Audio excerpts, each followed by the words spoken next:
ഞങ്ങളുടെ ഫിഷ് ടാങ്കാണിത്. ഇത് മീനുകളെ കാണാൻ കഴിയാത്തത്രയും നിറച്ചും ഇലകളാണ്.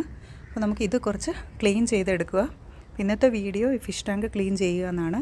പിന്നെ മറ്റൊരു ടബിലുള്ള ഗപ്പി മീൻ, അത് ആ ടബ് ഒഴിപ്പിച്ചെടുത്തിട്ടുണ്ട്. അപ്പോൾ അതിലെ ഗപ്പി മീനെയെല്ലാം പിടിച്ച് ക്ലീൻ ചെയ്യുന്ന നമ്മൾ ഈ ടാങ്കിലേക്ക് ഇടാൻ പോവുകയാണ്. അപ്പോൾ ഇന്നത്തെ ജോലി അതാണ്. ഈ ടാങ്കിന് ചുറ്റിനും കുറച്ച് ചെടികളും വെച്ചിട്ടുണ്ട്. അപ്പോൾ അതൊക്കെ എടുത്തു മാറ്റി ഈ ടാങ്ക് വൃത്തിയാക്കി അതിലേക്ക് കുറച്ച് ഗപ്പി മീനെ കൂടെ ഇട്ട് കൊടുക്കുന്നുണ്ട്. അപ്പോൾ നമുക്കിതിൽ കിടക്കുന്ന മീനുകളെ കൂടെ കാണാൻ സാധിക്കും.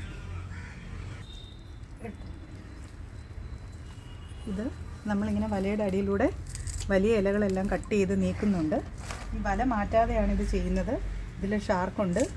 അപ്പോൾ വല മാറ്റിക്കഴിഞ്ഞാൽ അത് പുറത്തേക്ക് ചാടും. പിന്നെ അതിനെ പിടിക്കാൻ വളരെ ബുദ്ധിമുട്ടാണ്.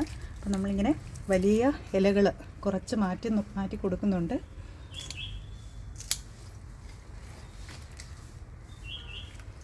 കണ്ടില്ലേ, നേരത്തെ വന്ന മുട്ടുകളെല്ലാം തന്നെ ഇതുപോലെ ഇതിൽ കിടപ്പുണ്ട്. പിന്നെ നമ്മൾ മാറ്റുന്ന സമയത്ത് ഇതുപോലെ കുഞ്ഞ് തൈകൾ നമുക്ക് കിട്ടും. അങ്ങനെ 1-2 തൈകൾ ഞാൻ എടുത്തു വെച്ചിട്ടുണ്ട്. നമുക്കത് വീണ്ടും ഇതിലേക്ക് തന്നെ ഇട്ട് കൊടുക്കാവുന്നതാണ്.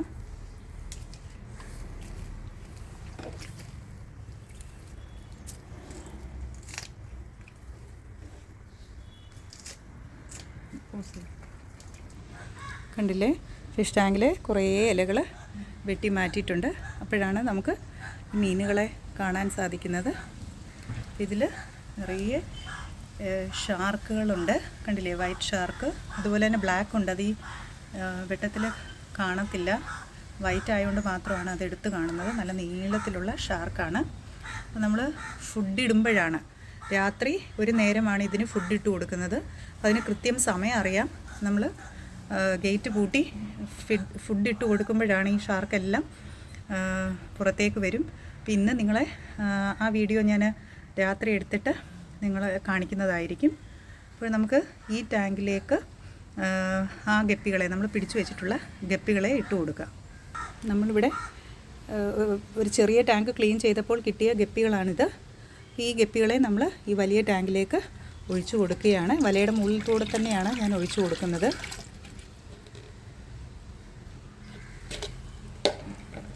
എന്നുവെച്ചാൽ വല എടുത്തു കഴിഞ്ഞാൽ എന്തെങ്കിലും ബഹളം കേട്ട് കഴിഞ്ഞാൽ ഈ ഷാർക്ക് പുറത്തേക്ക് ചാടും. കണ്ടോ, ഇത്രയും ഇലകളാണ് നമ്മൾ അതിൽ നിന്ന് വെട്ടി മാറ്റിയിരിക്കുന്നത്. പക്ഷേ അതിനോടൊപ്പം തന്നെ കുറച്ച് തൈകൾ കൂടെ പൊങ്ങി വന്നിട്ടുണ്ട്. ഈ തൈകൾ തറയിൽ പിടിച്ച് കിട്ടാനായിട്ട് ഇപ്പോൾ തൽക്കാലം ഞാൻ ഒരു ചെടിച്ചട്ടിയിൽ നട്ട് ടാങ്കിലേക്ക് ഇറക്കി വെക്കുകയാണ്. എപ്പോഴും ചെയ്യുന്നത് വലിയൊരു കല്ലിൽ നന്നായി ഈ തൈയുടെ അറ്റം കെട്ടി ഇതിലേക്ക് ഇട്ട് കൊടുക്കുകയാണ്. അപ്പോൾ കല്ല് താഴോട്ട് പോകുമ്പോൾ തൈ താഴോട്ട് പോയി കിട്ടും. പക്ഷേ ചില സമയങ്ങളിൽ അത് വീണ്ടും പൊങ്ങി വരാറുണ്ട്. അപ്പോൾ അതുകൊണ്ട് തന്നെ ഇന്ന് ചെടിച്ചട്ടിയിൽ നട്ട് ഇതിലേക്ക് ഇറക്കി വെക്കാൻ പോവുകയാണ്.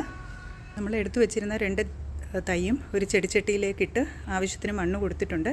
ഇനി ആ ചെടിച്ചട്ടിയിലെ മണ്ണ് പൊങ്ങി പോകാതിരിക്കാനായി ഇതിന് ചുറ്റിനും കല്ല് കഷ്ണങ്ങൾ കൂടെ വെച്ചിട്ടുണ്ട്. ഇതിനി നമുക്ക് ടാങ്കിലേക്ക് ഇറക്കി വയ്ക്കാം. ഇത് പതുക്കെ ഈ ടാങ്കിലേക്ക് ഒരു മൂലയിൽ ഇറക്കി വെക്കുന്നുണ്ട്.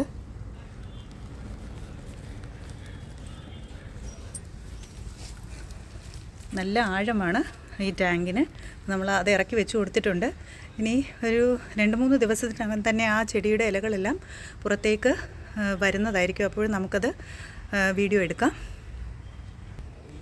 കണ്ടില്ലേ, ടാങ്കെല്ലാം ചുറ്റിനും വൃത്തിയാക്കി ചെടിച്ചട്ടികളൊക്കെ എടുത്തു വെച്ചിട്ടുണ്ട്. ഇപ്പോഴിങ്ങനെയാണ് ഇരിക്കുന്നത്. ഒരാഴ്ച കഴിയുമ്പോൾ ഈ ഇലകളെല്ലാം പഴയ പോലെ വരുന്നതായിരിക്കും. കണ്ടില്ലേ, നമ്മൾ ടാങ്ക് ക്ലീൻ ചെയ്ത് കൊടുത്തതിന് ശേഷമാണ് മീനുകളെല്ലാം നന്നായി കാണാൻ സാധിക്കുന്നത്.